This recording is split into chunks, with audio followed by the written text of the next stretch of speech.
The quantum resonance chamber aboard the Terran deep space research vessel Aurora hummed with an otherworldly frequency.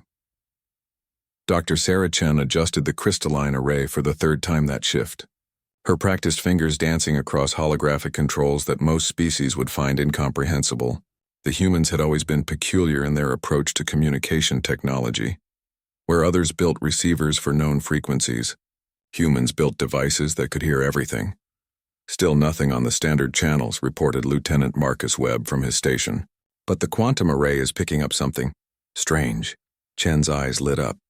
After 6 months in the void between the Kepler arm and the outer colonies, any deviation from cosmic background radiation was worth investigating. She pulled up the spectral analysis, her brow furrowing as the data cascaded across her screens. "This isn't meant for us," she murmured, more to herself than to Webb. "Hell, this isn't meant for anyone." The signal was broadcasting on a frequency so obscure, so mathematically improbable, that it existed in the quantum foam between conventional communication bands. It was the electromagnetic equivalent of whispering in a hurricane, a message never intended to be heard by anyone except its intended recipient. But humans had always been excellent at hearing things they weren't supposed to. "Can you decode it?" Webb asked, leaning over her shoulder. "Already am." Chen's fingers flew across the interface. The humans had developed translation algorithms that didn't just convert language. They interpreted intent, emotion, and context. It was a necessity born from their fractured history of countless languages and dialects. It's a distress call." The message unfurled across her screen in stark, desperate clarity. "To the Void Keepers of Sector 7 Alpha, we are the last. The harvester fleets have taken our worlds, our people, our hope. We broadcast on the forgotten frequency, knowing none will hear. We do not seek rescue. Rescue is impossible. We seek only to be remembered. We are the Zilani. We were here, we loved, we dreamed. We end here on Kepler 442b, the last free world of our kind. If any consciousness receives this in the far future, know that we fought until the end. Know that we chose death over servitude. The harvesters cannot claim our souls if our bodies turn to ash. This message will repeat until our power fails. Forgive us, ancestors. We could not protect what you built." Webb whistled low. "Kepler forward OB? That's only 47 light years from here."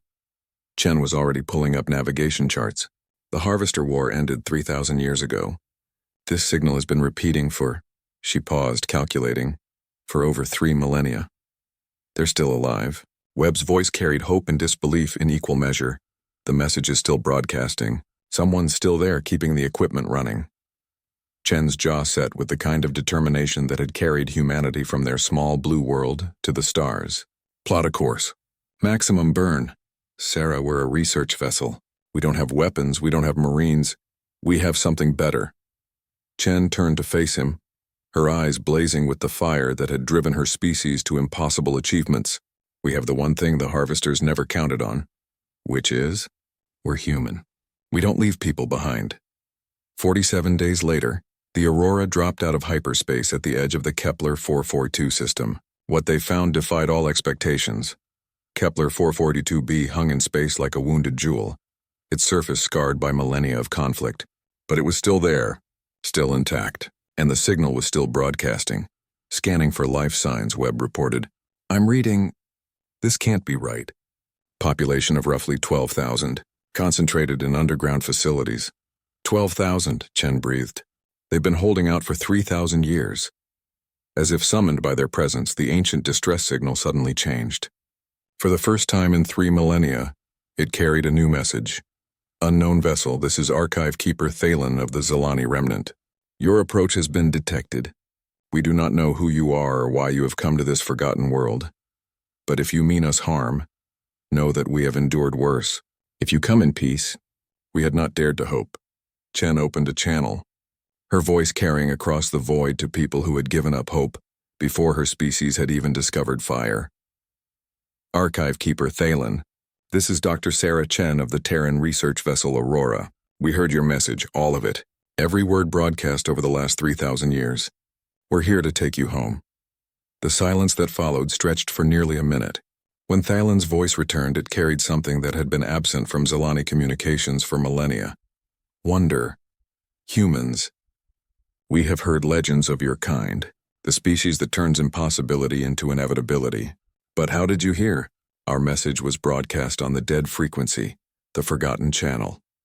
We heard it because we listened to everything, Chen replied simply. Because someone once told us that in space no one can hear you scream. We took that as a challenge. The evacuation took 6 weeks. The Terran fleet arrived in groups, each ship more impossible than the last. Massive colony vessels that could sustain entire populations. Hospital ships equipped with medical technology that seemed like magic. Warships that made the ancient harvester fleets look like toys. But most impossible of all were the humans themselves. They worked tirelessly, asking nothing in return. They wept when they heard the full story of the Zelani's 3,000-year vigil. They laughed with joy when Zelani children saw open sky for the first time in their lives. They fought bureaucrats and politicians across 50 worlds to ensure the Zelani were given not just refuge, but full citizenship in the Terran coalition. As the last transport lifted off from Kepler 442b, archive keeper Thalen stood beside Dr. Chen on the bridge of the Aurora, watching their world grow smaller in the view screen. Why? Thalen asked.